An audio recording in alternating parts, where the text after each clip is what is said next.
திருப்பரங்குன்றத்தில் கூடிய அந்த முருக பக்தர்கள் கூட்டத்தை பார்த்த உடனே இந்த திமுக இடதுசாரிகள் எல்லாருக்குமே கிட்டத்தட்ட ஒரு பைத்தியம் பிடிச்ச மனநிலைக்கு போயிட்டாங்க. ஐயோ, எப்படி இவ்வளவு கூட்டம் வந்தது, ஒருவேளை இந்துக்கள் அப்படிங்கிற உணர்வு வந்துருச்சோ, எப்படியாவது அதை நசுக்கணுமே, அந்த உணர்வே இல்லாமல் செய்யணுமே அப்படிங்கிறதுக்காக உடனே அதை பற்றி எல்லாரும் பேசி எழுத ஆரம்பிச்சிட்டாங்க. திருப்பரங்குன்றம் பிரச்சனை முந்தானேத்து ஆரம்பிச்சது கிடையாது. போன மாதத்துலேருந்தே இந்த பிரச்சனை தொடர்ச்சியாக வந்துகிட்டே இருக்குது. டிசம்பர் மாதத்துலேருந்தே ஆரம்பித்தாச்சு. அப்போ இருந்து இப்போ வரைக்கும் திருப்பரங்குன்றம் பற்றி ஒரு வார்த்தை கூட எழுதாத, ஒரு கருத்து கூட பேசாத இவர்கள் அப்படின்னு நான் சொல்கிறது இந்த திமுக, இடதுசாரிகள், கூட்டணி கட்சிகள் எல்லாரையும் சேர்த்து தான் சொல்கிறேன். இவங்க எல்லாம் இந்த போராட்டத்துக்கான அந்த கூட்டத்தை பார்த்த உடனே எல்லாரும் கருத்து பேச ஆரம்பிச்சிருக்காங்க. இது எப்படி நீங்கள் பண்ணலாம், இங்கே பாஜகவுடைய சதி, ஒற்றுமையாக இருந்த மக்கள் மத்தியில் மதத்தை விதைச்சிட்டாங்க, அவங்க எல்லாருமே வெளியூர்காரங்க, உள்ளூர்காரங்க எல்லாம் அமைதியாக இருக்கிறாங்க, ஒற்றுமையாக இருக்காங்க, இவங்க எங்கிருந்தோ பிரச்சனை பண்ணுறாங்க, அங்கே ஏற்கனவே பல நூறு வருஷமாக அந்த பழக்கம் இருக்குது, அங்கே ஆடு வெட்டுறாங்க அப்படின்னு இவங்க கூட்டம் கூட்டினாங்களே, அதே மாதிரி தமிழ்நாடு ஃபுல்லாக வேறு எங்கெங்கேயோ ஆடு கோழியெல்லாம் பலியிட பழக்கம் இருக்குது, அங்கெல்லாம் இவங்க வருவாங்களா அப்படின்னு அர்த்தமே இல்லாமல் புலம்பல்கள் தான் என்னால் பார்க்க முடிஞ்சது. இப்போ இங்கே நம்மளுடைய கேள்வி என்ன அப்படின்னா, அங்கே மலை மேலே கொண்டு போய் தர்காவில் ஆடு கோழியெல்லாம் பலியிடுவோம் அப்படின்னு ஒருத்தர் போகும்போது அதை தடுத்தது காவல்துறை. அந்த இடத்துல இந்து முன்னணியோ இல்லை இந்து அமைப்புகளோ இல்லை இந்து பக்தர்களோ இல்லை முருக பக்தர்களோ யாருமே இல்லை. இந்த பிரச்சனைக்கு மூல காரணம் யார் அப்படின்னா, இதை முதல்ல அதை தடுத்தது காவல்துறை. அதுவும் அந்த நபர் உள்ளூரை சேர்ந்தவர் இல்லை. இவங்க இப்போ சொல்கிறாங்க இல்லையா, உள்ளூர்காரங்கெல்லாம் ஒற்றுமையாக இருக்காங்கன்னு, அதே மாதிரி தான் அந்த ஆட்டை கொண்டு வந்த அந்த நபர் வெளியூர்காரர். அது நடந்த உடனேவே அங்கே அந்த வட்டாட்சியர், கோட்டாட்சியர், தாசில்தார் எல்லாரும் வந்துட்டாங்க, ஆர்டிஓலேருந்து எல்லாரும் வந்துட்டாங்க. வந்ததுக்கப்புறமா இவர்கிட்ட விசாரிச்சிருக்காங்க, எங்கே மேலே போகிறீங்க அப்படின்னு கேட்டபோது, இல்லை நான் பலி கொடுக்க போகிறேன் அப்படின்னு சொன்னதுக்கப்புறமா தான் அங்கே அவங்க விசாரிச்சிருக்காங்க. விசாரித்து இல்லை, இந்த மாதிரியான பழக்கம் எதுவும் கிடையாது, இங்கே நீங்கள் புதுசாக ஆரம்பிக்க போகிறீங்க, இதை அனுமதிக்க முடியாது அப்படின்னு சொல்லிடுறாங்க. சொன்னதுக்கப்புறமா அந்த நபர் என்ன பண்ணுறாரு, இஸ்லாமிய அமைப்புகள்கிட்ட போய் சொல்லி அதை ஒரு மிகப்பெரிய பிரச்சனையாக்கி எங்களுடைய வழிபாட்டு உரிமையை நசுக்குகிறார்கள் அப்படின்னு சொல்லி, நல்லா புரிஞ்சுக்கணும், மேலே தர்காவுக்கே போகக்கூடாதுன்னு யாரும் சொல்லலை, அங்கே போய் பலியிடுதல் கூடாது அப்படிங்கிறது தான் அரசாங்கம் சொன்னது. ஆனால் அதற்கே இவங்க என்ன சொல்கிறாங்க, எங்களுடைய வழிபாட்டு உரிமையை நசுக்குகிறார்கள் அப்படின்னு சொல்லித்தான் இஸ்லாமிய அமைப்புகள் முதல்ல போராட்டத்தில் குதிச்சாங்க. நாங்கள் ஆடெல்லாம் எடுத்துகிட்டு நாங்கள் மேலே போய் வெட்டுவோம் அப்படின்னு சொல்லி போராட்டம் பண்ணது இஸ்லாமிய அமைப்புகள். அதற்கு திமுக, அதிமுக உட்பட இங்கே இருக்கக்கூடிய எல்லா கட்சிகளும், பாஜகவை தவிர மீது எல்லா கட்சிகளும் அந்த போராட்டங்களுக்கு ஆதரவு கொடுத்தாங்க. அதற்கு அடுத்து ராமநாதபுரம் எம்பி நவாஸ்கனி அங்கே போகிறாரு. அங்கே போயிட்டு அங்கே போலீஸ்காரங்களை மிரட்டி, மேலே போய் சமைக்க தானே கூடாது, நாங்கள் அசைவம் சாப்பிட்லாம் இல்லையா அப்படின்னு போலீஸ்காரங்கிட்ட கேட்டு மேலே போய் சாப்பிட்டு அதை ஃபோட்டோ எடுத்து போட்டு இப்போ என்ன பண்ணுவ அப்படிங்கிற மாதிரி அவர் ஒரு ட்வீட் போட்டிருந்தார். அதுக்கப்புறம் மணப்பாறை எம்எல்ஏ ஒருத்தர், அவரும் அங்கே போய் இதே மாதிரி காவல்துறைகிட்ட வாக்குவாதம் பண்ணி, இதற்கெல்லாம் அப்புறம்தான் இந்து அமைப்புகள் இந்த விஷயத்தை கையிலேயே எடுக்கிறாங்க. அது வரைக்கும் எல்லாரும் அறிக்கை கொடுத்துட்டு இருந்தாங்க, பேசிகிட்டு இருந்தாங்க, வேறு யாரும் எதுவும் பண்ணவே இல்லை. இவங்கெல்லாம் இறங்கி போராட்டம்லாம் பண்ணுறாங்க, இதெல்லாம் பண்ணுறாங்களே அப்படிங்கிறதுக்காக தான் இந்த பக்கமும் எஜிடேஷன் ஆக ஆரம்பிச்சது. எதிர்ப்பு, ரியாக்ஷன் தான் இவங்க பண்ணாங்களே தவிர ஆக்ஷன் இவங்களுடையது இல்லை. ஆக்ஷன் பண்ணது அவங்க. ஆனால் இது எல்லாத்தையும் அப்படியே மறைச்சு பாஜக தான் இதற்கு காரணம் அப்படின்னு சேகர்பாபு சொன்னதை அப்படியே இவங்க எல்லாரும் வழிமொழிகிறாங்க. பாஜக இதில் எங்கே வந்தது? சரி, பாஜக தான் காரணம் அப்படின்னா ஜனவரி மாதம் 30 அமைதிக்கான பேச்சுவார்த்தை நடந்திருக்கு, சமாதான பேச்சுவார்த்தை நடந்திருக்கு. அந்த பேச்சுவார்த்தையிலையும் எல்லா கட்சிகளை சார்ந்தவர்களும் கலந்து கொண்டிருக்காங்க, இஸ்லாமிய அமைப்புகளும் கலந்து கொண்டிருக்காங்க. கலெக்டர் தலைமையில் நடந்த அந்த பேச்சுவார்த்தையில் கலெக்டர் அறிக்கையே கொடுத்துருக்காரு.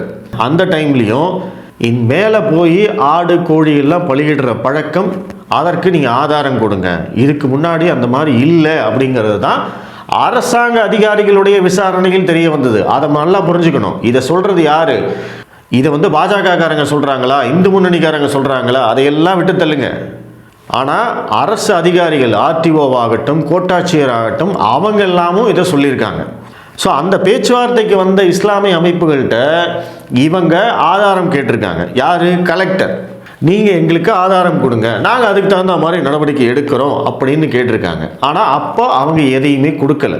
அதனால் கலெக்டர் என்ன பண்ணியிருக்காங்க, இந்த மேலே போய் ஆடு கோழி பலியிடுறதையெல்லாம் நாங்கள் தடை பண்ணுறோம் அப்படின்னு சொல்லிட்டாங்க.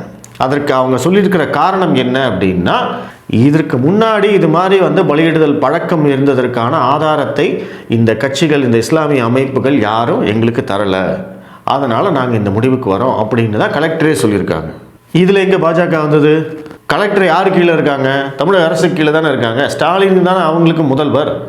முதல்ல தடுத்தது காவல்துறை, அதற்கு பிறகு அரசு அதிகாரிகளும் அங்கே மேலே போய் பலியிடுதல் கூடாதுன்னு சொல்லிட்டாங்க. அதுக்கப்புறம் கலெக்டரும் அதே முடிவை தான் எடுத்திருக்காங்க. இவங்க எல்லா முடிவுகளையும் எடுத்துட்டு இஸ்லாமிய அமைப்புகள் போராட்டத்துக்கு எதிராக இந்து அமைப்புகளும் போராட்டத்தை கையில் எடுத்த உடனே இவங்களுக்கெல்லாம் கோபம் வந்துருச்சு, பத்திக்கிட்டு வந்துருச்சு. ஐயோ கலவரம் பண்ண போகிறாங்க, அமைதி கெட்டு போயிடும். ஏன் இஸ்லாமிய அமைப்புகள் கூட்டமாக சேர்ந்து போராடுற போது கலவரம் வராதா? அது என்ன இந்து அமைப்புகள் போராடுற போது மட்டும்தான் கலவரம் வரும்னு ஒரு பிம்பத்தை கட்டமைக்கிறீங்க? அப்போ உங்களுடைய நோக்கம் என்ன? இந்த மாதிரி ஒரு பிரச்சனையை தூண்டிவிட்டு அதன் மூலமாக பாஜக மேலே ஒரு பழியை போடணும், மக்களை பயமுறுத்தணும். ஐயோ பாருங்கள், பாஜக வந்ததுன்னா இந்த மாதிரிலாம் நடந்துடும் அப்படின்னு பயமுறுத்தி இஸ்லாமிய அமைப்புகள் சிறுபான்மையினர்களோட ஓட்டுகளை வாங்கிக்கணும். ஏன்னா சிறுபான்மையின ஓட்டை வச்சு தானே நீங்கள் பிழைக்கிறீங்க. ஏன்னா நீங்கள் வாங்கியிருக்கிற 25% ஓட்டில் கிட்டத்தட்ட 18% அவங்க ஓட்டு தான். எங்கள் கட்சியிலையும் இந்துக்கள் இருக்காங்கன்னு நீங்கள் சொல்கிறீங்களே, அந்த இந்துக்கள் போட்ட ஓட்டு வெறும் 8% தான் உங்களுக்கு. அதை வச்சு தான் நீங்கள் ஓட்டிக்கிட்டு இருக்கீங்க. அதனால தான் இவங்க சிறுபான்மையினர்களுக்கு ஆதரவாகவே எப்பவுமே முடிவெடுக்கிறாங்க, அவங்களுக்கு ஆதரவாகவே வெளிப்படையாக பேசுகிறாங்க. அந்த இந்து ஒற்றுமை அப்படிங்கிறது மட்டும் இங்கே வந்துடக்கூடாது, கன்சாலிடேஷன் மட்டும் இங்கே ஆகிடவே கூடாது. சிறுபான்மையினர்கள் எப்பவும் போல் கன்சாலிடேட் ஆகணும், அவங்களுடைய ஓட்டுகளை வாங்கிக்கணும். ஆனால் இந்துக்கள் சாதி ரீதியாக பிரிந்து கிடக்கணும் அப்படிங்கிறது தான் இவங்களுடைய நுணுக்கமான அரசியல் திட்டம். அதற்கேற்ற மாதிரி தான் இவங்கெல்லாம் எழுதுனாங்க. இப்போ இதில் பாஜகவோட தப்போ இல்லை இந்து முன்னணியோடைய தப்போ எதுவுமே இல்லை. அரசாங்கம் ஒரு முடிவு எடுக்கலை அப்படிங்கிறது தான் உண்மை. அரசாங்கம் ஒரு முடிவெடுத்து இந்து சமய அறநிலைத்துறை அமைச்சர் முன்னாடி இன்னைக்கு இப்பவும் பேசுகிற போது அவர் ஏதாவது உருப்படியாக பேசுகிறாரா? இது ஐயோ வட மாநிலம்னு நினச்சிங்களா? எச் ராஜாவுக்கும் அண்ணாமலைக்கு நான் எச்சரிக்கை கொடுக்குறேன், இரும்பு கரம் கொண்டு அடக்குவோம், இதெல்லாமா கேட்டாங்க உங்ககிட்ட? இந்த பிரச்சனையில் உன்னோட முடிவு என்ன? அரசாங்கத்தோட முடிவு என்ன?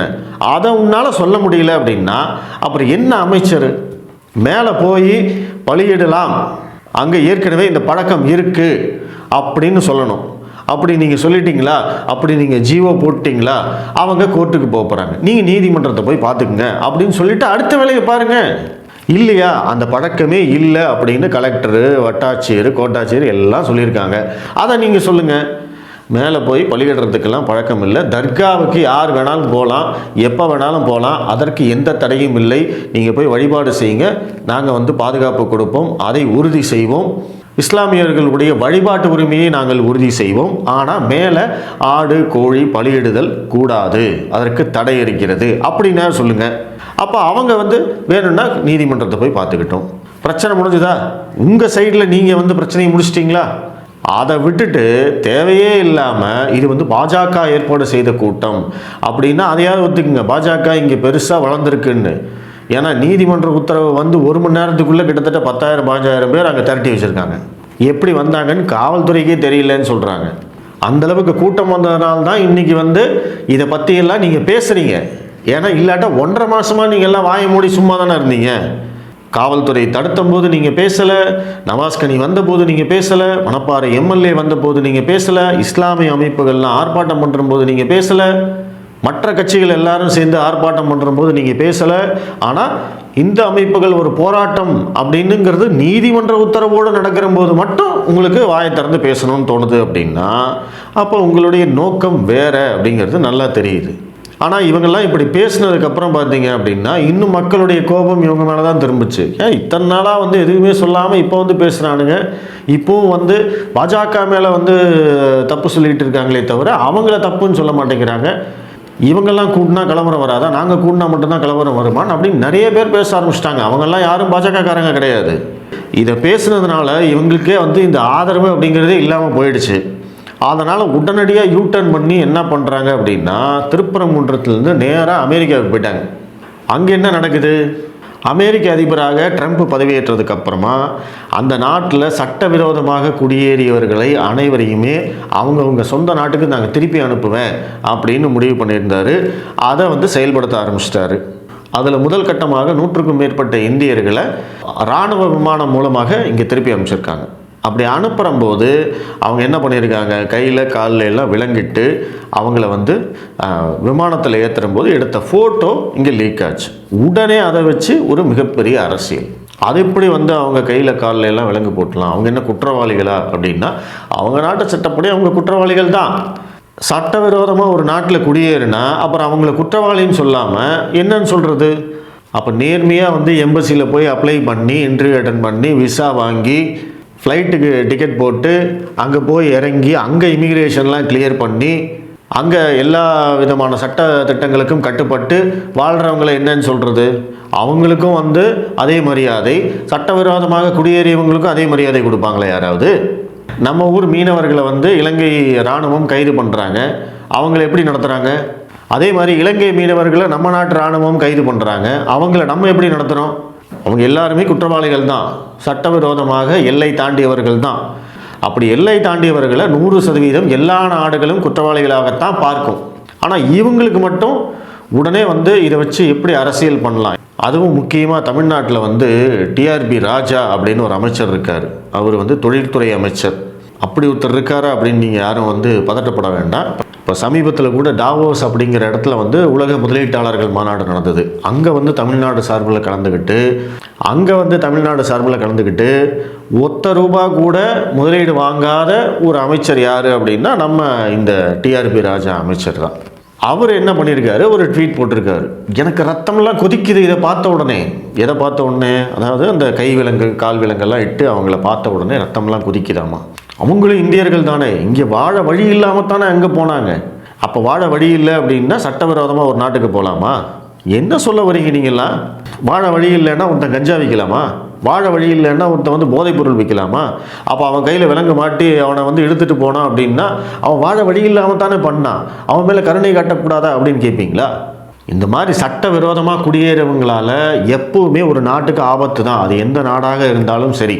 இப்போ ஒரு நாட்டில் போர் நடக்குது, அதற்கு பயந்து உயிரை காப்பாற்றிக்கிறதுக்காக இன்னொரு நாட்டுக்கு போகிறாங்க அப்படின்னா அவங்கள நம்ம அகதிகள்னு சொல்கிறோம். அவங்களுக்கான உரிமைகள் அப்படிங்கிறது உலக அளவில் நம்ம வகுத்து வச்சுருக்கோம், அதன்படி நடந்துக்கிறாங்க. ஆனால் இவங்கெல்லாம் அப்படி கிடையாது. இவங்க இங்கே நல்லா தான் இருக்கிறாங்க. இங்கேருந்து சட்டவிரோதமாக அமெரிக்கா போகிறதுனா இன்னும் சும்மா போக முடியாது. இப்போ அகதிகளாக வராங்க அப்படின்னா அவங்க இருக்கிறத எல்லாத்தையும் இழந்துட்டு கையில் 10 பைசா இல்லாமல் உயிர் பிழைச்சா போதும் அப்படின்னு இன்னொரு நாட்டுக்கு போய் எங்களுக்கு அடைக்கலம் கொடுங்க அப்படின்னு கேட்குறாங்க. ஆனால் இந்த சட்டவிரோதமாக போகிறவர்கள்லாம் எத்தனை ரூபா செலவு பண்ணணும்னு தெரியுமா? பல லட்சங்கள் செலவு பண்ணால் தான் நீங்கள் அங்கே போய் சேர முடியும். அதை சட்டவிரோதமாக பண்ணுறாங்க. ஏன்னா இவங்களால நேர்மையான வழியில் அமெரிக்காவுக்கு போக முடியாது, அவன் உள்ளே விட மாட்டான். அதற்காக இந்த மாதிரியான ஒரு முயற்சி. அப்படி முயற்சி பண்ணி காசை செலவு பண்ணி போனவங்களுக்கு இவங்க கண்ணீர் விடுறாங்க. இவங்க மட்டும் இல்லை, நாடாளுமன்றத்திலேருந்து எல்லாருக்கும் என்னடா இந்த நாடாளுமன்ற கூட்டத்தொடர் வேறு ஆரம்பித்தாச்சு, மக்கள் மத்தியில் பட்ஜெட்டுக்கு வேறு மிகப்பெரிய வரவேற்பு இருக்குது, எப்படி மோடி அரசை கார்னர் பண்ணுறது, எப்படி பாஜகவுக்கு ஒரு கெட்ட பேர் ஏற்படுத்துறது அப்படின்னு நினச்சிட்டு இருந்த நேரத்தில் இவங்களுக்கு இந்த விஷயம் மாட்டின உடனே ஆரம்பிச்சிட்டாங்க. அமெரிக்காவுக்கு அடிபணிந்து விட்டார் மோடி, அமெரிக்காவை கேள்வி கேட்கறதுக்கு தைரியம் இல்லையா, மற்ற நாடுகள்லாம் கேட்குறாங்களே அப்படி இப்படின்னு ஏகப்பட்ட ரைட்டப்ஸு. அதுவும் முக்கியமாக தமிழ்நாட்டிலேருந்து மிக அதிகமான ரைட்டப்ஸு. எதுக்கு அப்படின்னு பார்த்தோம்னா இவங்களுக்கு அந்த திருப்பரங்குன்றம் மேட்டர் பேக் ஃபயர் ஆயிடுச்சா, அதற்கு பிறகு இங்கே இந்த வேங்கை வயல் பிரச்சனை இருக்குது. இப்போ திருப்பரங்குன்றம் பிரச்சனை முடிஞ்சோடனே நம்ம தானே ஆரம்பிப்போம், வேங்கை வயல் என்னையாச்சு அப்படின்னு கேட்போம், சட்டம் ஒழுங்கு பிரச்சனை என்னாச்சுன்னு கேட்போம். டெய்லியும் கொலை நடந்துகிட்ருக்கு, டெய்லியும் பாலியல் பலாத்காரங்கள் நடந்துக்கிட்டு இருக்கு, போதை மருந்து விற்பனை இது ஒரு பக்கம், டெய்லியும் நீதிமன்றத்தில் திட்டு வாங்கிட்டு இருக்கிறாங்க. இது எல்லாத்தையும் எப்படி மடை மாற்றணும் அப்படின்னு நினச்சவங்களுக்கு இந்த அமெரிக்கா மேட்ரு இதாகிடுச்சு. அதனால தான் நான் சொன்னேன், திருப்பரங்குன்றத்துலேருந்து அப்படியே யூட்டன் போட்டு நேராக யூஎஸ்க்கு ஃப்ளைட்டை விடு, அந்த மேட்ரை எடுத்து எல்லாரும் கருத்து சொல்கிறது. இந்த டிஆர்பி ராஜாவெல்லாம் எதுக்காவது கருத்து சொல்லி நீங்கள் பார்த்துருக்கீங்களா? தமிழ்நாட்டில் நடந்த விஷயத்துக்கே கருத்து சொல்லாத ஆள் அமெரிக்காவில் நடந்த விஷயத்துக்கு கருத்து சொல்லிகிட்டு இருக்க. அப்படி அப்போ இவங்களுடைய நோக்கம் புரியுதா உங்களுக்கு? எப்படியாவது வந்து லைட்டை அந்த பக்கம் திருப்பிடணும். நம்ம மேலே வந்து லைட்டு மட்டும் படவே கூடாது, நம்மளை பற்றி பேசவே கூடாது, நம்ம ஆட்சியை பற்றி பேசவே கூடாது. இத்தனைக்கும் இந்த மாதிரி சட்டவிரோத குடியேறிகளை அமெரிக்கா திருப்பி அனுப்புவது இது முதல் முறை அல்ல. பல வருஷமாக நடந்துக்கிட்டே இருக்குது. ஒவ்வொரு வருஷமும் நூற்றுக்கணக்கான இந்தியர்கள் திரும்ப வந்துக்கிட்டு தான் இருக்காங்க. அமெரிக்கா இதே மாதிரி தான் திருப்பி அனுப்பிச்சிட்ருக்கு. இல்லை பாஜக ஆட்சியில் மட்டும்தானான்னு கேட்டால் இல்லை, காங்கிரஸ் ஆட்சியிலிருந்தும் இதே மாதிரி தான் நிலைமை.